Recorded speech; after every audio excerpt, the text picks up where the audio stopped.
Joe Scarice at Smart Real Estate Podcast. How we all doing today? I'm your mortgage lending specialist and co-host of the podcast, along with my other co-host, Yordell Perkins of Perkatech, our social media expert, administrator of Smart Real Estate Podcast, Smart Real Estate EDU, and Smart Real Estate RIA.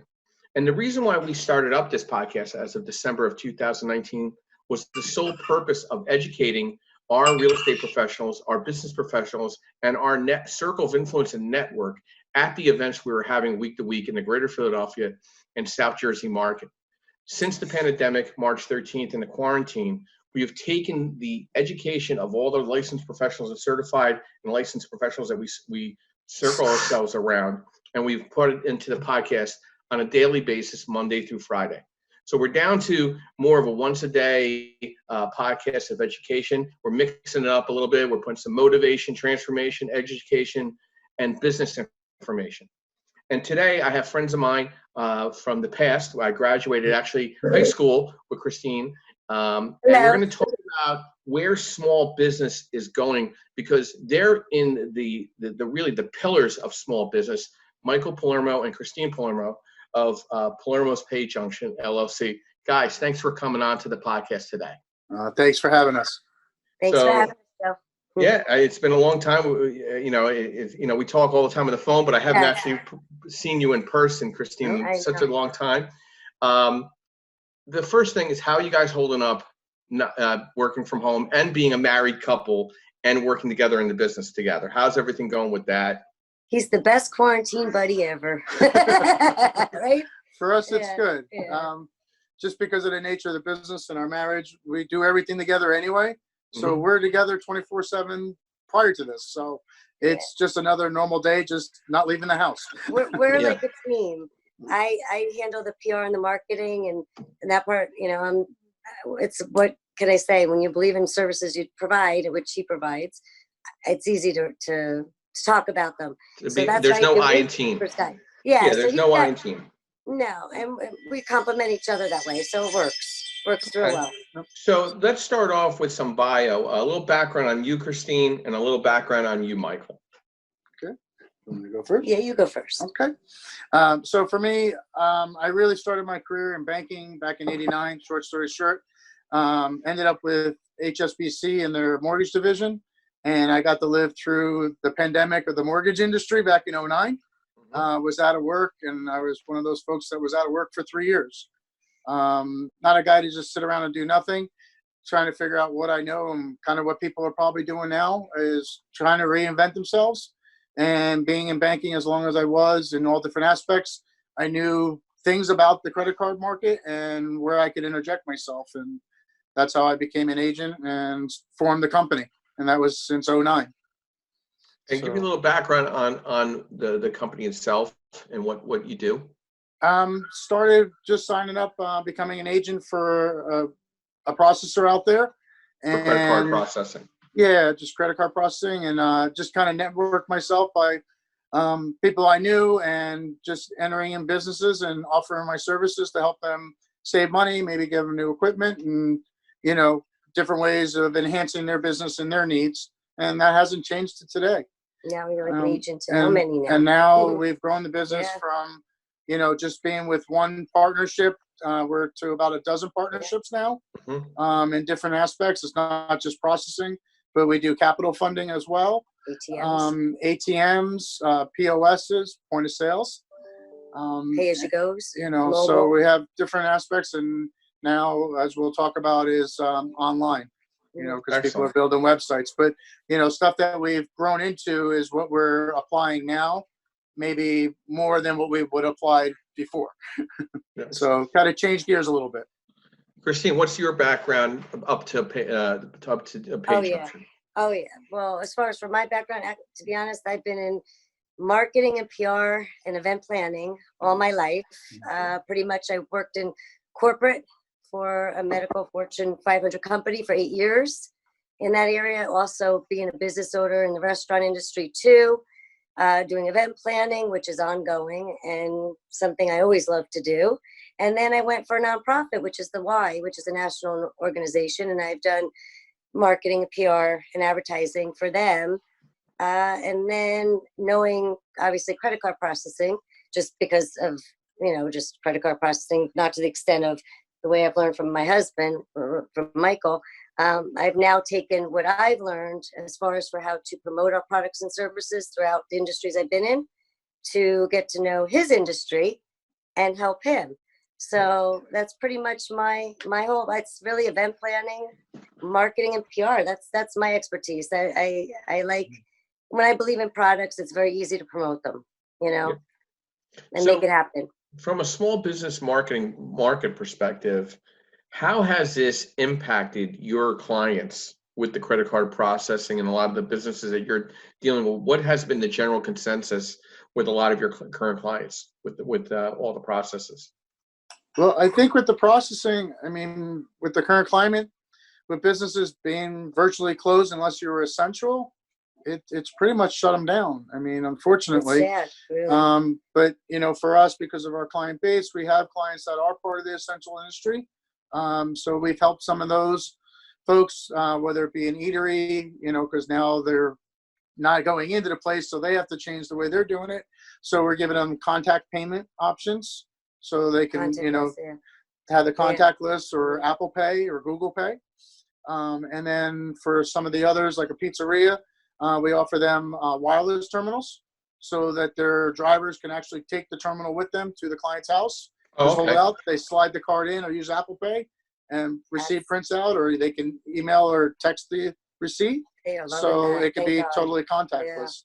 And then the other ones that, like retail, they've been looking at online, building websites, and then we have the integrations and the APIs to be able to integrate the processing into their new website that they've had to form. So, things are starting to open up in little phases. Have you seen certain small business that might not even come back, or have you lost anybody completely, or are people really No, trying not as of yet. And then even to help some of our clients that are closed, what we've done is with some of the clients, we've been able to go on the back end and actually pause their account. Okay. So that the monthly fees that they're not processing, right? So Yeah. there's monthly fees involved. So those are stopped, because we know that this is a climate that every penny counts, as every swipe counts for us in the past. Yeah. But now, because they're not earning an income or bringing in revenue, we wanted to help, even if it's $45 a month, it's something. And then as soon as they're ready to open, we can unpause it. Their account is just as it was, and it starts right back up. So we're trying to do what we can to help those folks, wherever we can. So what has been your biggest challenge with the different businesses that you're running? What has been the biggest challenge you two have been facing right now, other than being quarantined to home and obviously COVID pandemic, but what has been the biggest challenge for you guys? Kind of like everybody else. One day you're up and running, everything's going great. The next day you're at a standstill. I mean, we didn't know. We looked at each other. We're used to it. We're out and about. We're in front of people and businesses and helping them. And it's the most time we spent in this house. Helping them grow and thrive. And now sometimes you feel helpless. I mean, we just ran into one of our clients at the grocery store that time. We felt so bad. It was like, what else could we do? We could do whatever is in our ability, but it's just kind of no fault to any of the businesses, and they're wanting to be open. Yeah. So have you done any kind of Zoom interview, like consultations with the clients at this point, or any type of video like this, or is it more just we do more phone? making the phone calls? Mostly phone. Text, phone. They can reach us anytime. We're not very. What do we say? We're like family. Yeah, we're not opposed to it. So, but for a lot of the clients, quick conversation on the phone takes care of it. Where do you see the silver lining in the state of the market now that things are starting to? I mean, I know along the shoreline, June 1st, hospitality is opening up. June 22nd. By June 22nd, well, all hospitality is going to be at 60% as of June 1st, and then 100% by June 22nd. Where do you see the silver lining in the state of the small business market right now? I think businesses are going to be more creative, kind of add to what they were doing, and kind of restructure themselves so they're not as reliant on just one aspect of their business, right? So they're going to grow it, whether it be online or delivery, because like a restaurant, a typical restaurant that you go to, you just go in, you order your food at the table, and then you eat and you leave. But now places are doing pickup, delivery, online ordering. And I think a lot of businesses will keep that model to expand their business because, they might have great food and people want to eat it, but they want to eat it at their home rather than there. And that might be because it's an occasion or something. And now that'll be open to them where it might not have been before. Or they never thought of selling their products and services on their website. They have a website, right? But now all of a sudden we've given them ability with payment options, for that purpose. So they're going to keep it as an option. So in regards to, I think maybe Chris, this is something that you'll be able to touch on. We're on Facebook. We always post where we're at. All these different organizations that you're tied in, different chamber of commerces, different type of, I'll call them like, mini BNIs or LATIP type of organizations. What has happened there for you guys? Because you were at a different event every night, networking, creating relationships. Has that all gone online for you guys? I finally got some rest now. Yes. Now I can talk about this. This is my area of I really love it. To be honest, we belong right now to 5 chambers, and we're working on a 6th one right now. And we are very involved with them. I have to say, the chambers are great resources for all of us mom and pops and small businesses. We've gone to many networking events. They're although we cannot attend them physically and be in front of, at a venue, what they're doing for us is right now they're doing like the Zooms. They're doing virtual. They're having like virtual cocktail networking. Is it different? Yes. But what they're also doing on top of that, which I love, is they are sharing our businesses posts on their social media. It's all their hashtagging. They're sharing on Instagram, Facebook. So I feel that email blast. Yes. Thank you. Yeah. Email blast too, which even though we're not in front of them, whether it's not just our businesses, but others as well, at least we're not forgotten, right? Yeah. It helps. You also want to, there's also a cost benefit. Do I stay a member or do I not stay a member? Are you there? Did I lose you guys? Just yeah, sorry. No worries. Okay, I'm there sorry. you go. It's an Italian thing. She did it with her hand. It's okay. It's all good. So my question would be can you reference some of the Chamber of Commerces that you're involved? Yes. I'm open to know too as well. I'm happy to. The Cranford Chamber is one we love. Point Pleasant Beach Chamber, Point Pleasant Borough Chamber. Oh, the Elizabeth Chamber is great. Westfield Chamber, and now we're working on Franklin Lakes Chamber. So wow. yeah, Franklin Lakes. That's more Central Jersey. Yeah, actually, there's a big. We got invited to a big Zoom networking thing tonight. Then they have about 60 people attending it. So. Yeah. Are you guys members of any BNIs or LATIPs as well? Do you find value in it? Well, here's the thing. We got asked to be a part of that. Remember, that was a couple of them. The problem with that is Michael and I, and he could vouch for this too, we are people of our word. If we're going to be involved and we say we're going to commit to something, we like to be there, and we will not let you down. Some of those meetings were really early in the morning. And I take responsibility for that. And because we tend to our clients even after work. If they can't see us or they need us, we go to them. So we are kind of on call. And for us to be there at 7, even that Rotary, they asked too, and I'd love to be a part. We'll support you. We'll sponsor. We do golf, like the golf, sponsorships and stuff. But the thing is, to be there at 7:30 in the morning for us is, I knew that we couldn't be able to do it all the time. And I don't feel right. I'd rather still be donate and do things, but it's a unique dedication, and I'm not a 7. Listen, I'd rather be at the gym at 7 o'clock in the morning than be at a BNI meeting. And to be honest with you, we're late night. Yeah, and your functionalities are just not there. So the chambers have a lot more flexibility in the evening, and obviously you make it work. Yeah. So we found that very helpful, but they're really working hard at trying to keep. They're promoting now the businesses that never did, obviously, the curbside and all this stuff. They're making sure that the communities are aware. How could you support them? Buy a gift certificate, other ways. And they've created even additional building websites for them or Facebook pages to help. So it's a great thing. Yeah. So what type of inquiries of opening of accounts are you seeing right now? What is the type of client that you're getting calls on to open up credit card processing or any of the other businesses, any of the other virtual processing of small business to set up? Are you getting new business? Like, is there anybody Mhm. opening new companies and calling you for credit cards, or is it just No, I wouldn't say very few new. We've had a couple, Little CBD. and in the way of CBD Yeah. market, which is up and coming, Mhm. and we're involved in that. We offer the processing for that, which is usually high risk and very hard to Website, get. yeah. But it's more online for that.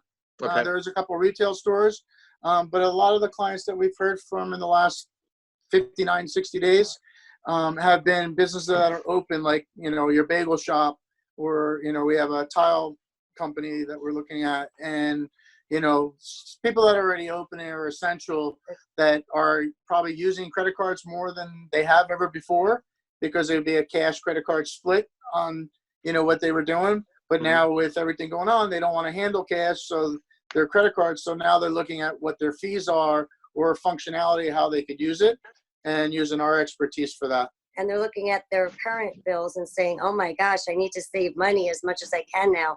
And that's what we do. He saves everyone money. There's not one Yeah. person I know that he can't save. And this is the one thing I've been hearing from feedback is that these Grubhubs and DoorDashes and Uber Eats, they really eat away at the profitability of these restaurants. And, it's really tough up and above the charge they have with the credit cards as well. It's I mean, wrong. is there any money left when the dust settles? Yeah, what happens with it is, they've come in and they're a great service, and restaurants started using them because it's convenient. They don't have to, start their own delivery staff, Mhm. but they weren't using them to the extent they are now. And if it was a 25, 30% fee that they were charging, plus they're charging the client also.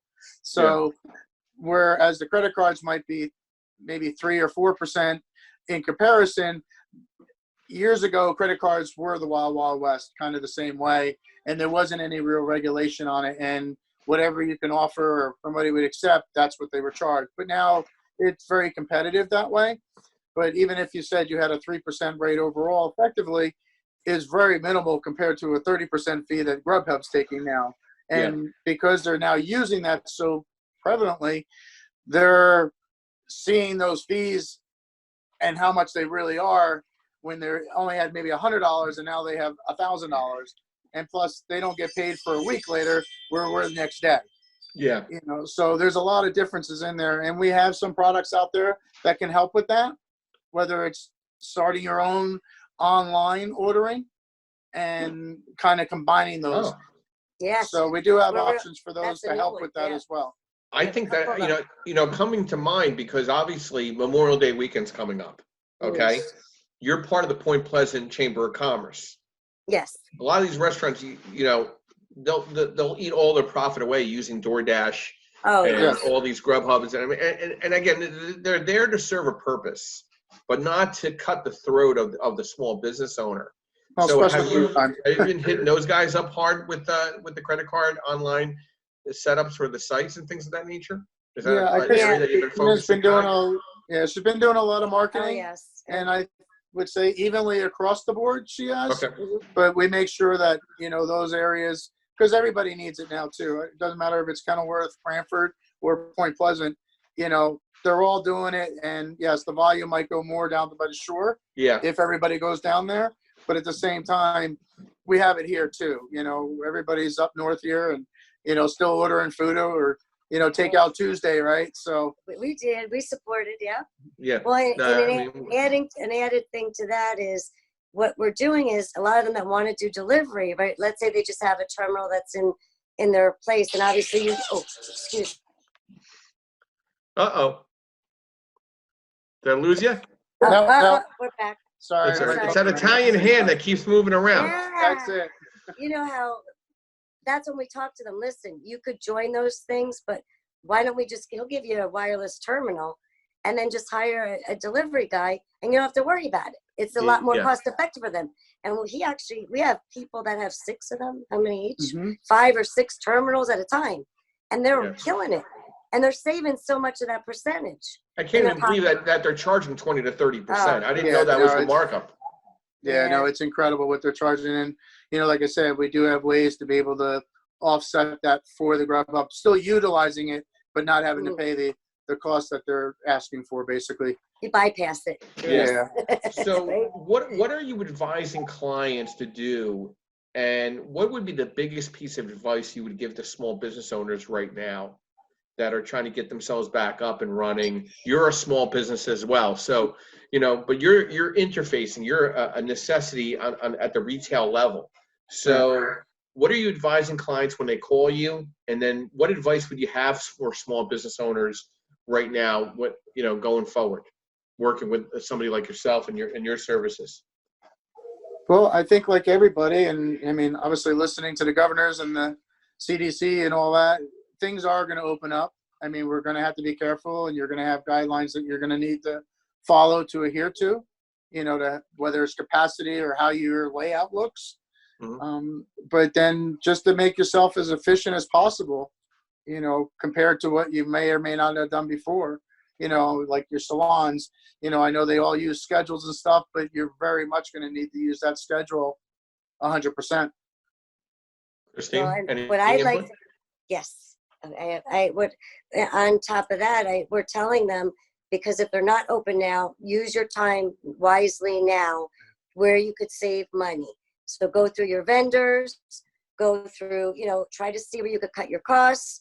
Look at, I know maybe they never looked at statements before. Let's see what we could do to reduce your cost there on the credit card payment side, because you will be taking more contactless payments now. That's the fact. People are more scared. They're not going to be giving cash as easily as they used to. So do it now. What we tell them, you may not be open now, but doesn't mean you can't be preparing. And every dollar, every swipe is going to count.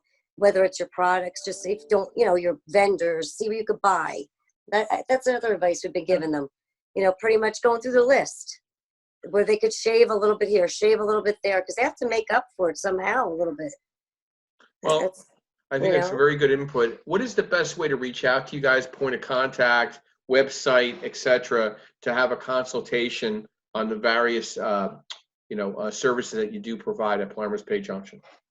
Well, the easiest way to get a hold of us is, on my cell, which you keep hearing ringing and seeing me come in, and that's at 732-908-9595. Mm-hmm. We have a website, which is, www.palermosbayjunction.com. And Instagram. Please follow us on Instagram. We always post all new things happening there and things that we're doing, and Facebook too. So it's Palermo's Bay Junction. You'll find us on Facebook. So like us on Facebook and follow us on Instagram. Well, guys, I want to thank you for coming on the Smart Real Estate Podcast. Christine, it's been years. Thank you. It's been at least 10 years, well, since maybe. we physically saw each other, right? Yeah, physically, it's been 10 to 15 years at least since we've seen each other. Michael, it's nice to get the voice with the face, so it's always good. Absolutely. We are good look. It's good. It's hard to hold our looks back on this video. So, and there has been a lot of people, Christine, by the way, checking in from our past graduation class, some of our alumni. So people have been checking in. So that I want to thank them for checking in and watching this podcast. We will provide you a copy of this YouTube link by Yardell Perkins of Perkatech within the next day after he cuts and edits it to you. And I want to thank you. And I you know what, as the new normal comes back and things are rolling out, I'm definitely going to keep an eye on upcoming events that you guys are attending and marketing. We'd love to have you. I can reach out to you. Yeah, I'll come over to Point Pleasant or Elizabeth. We go in our old stomping grounds area. You're always welcome to join us. We'll bring you along as a guest, and you could, meet everyone too. Yeah, absolutely. I really appreciate it. I really thank you for coming on the Smart Real Estate Podcast. You guys be safe. Take care of yourselves. Have a great rest of the week. Answer those calls back. Everybody, thank you for checking in the Smart Real Estate Podcast. This is your mortgage lending specialist, Joe Scarice, and Yardell Perkins, our social media expert. I'm here with Michael and Christine Palermo from Bay Junction. Everybody have a wonderful day. Be safe. Thank you for having us. Thank you. Thank you. Stay safe.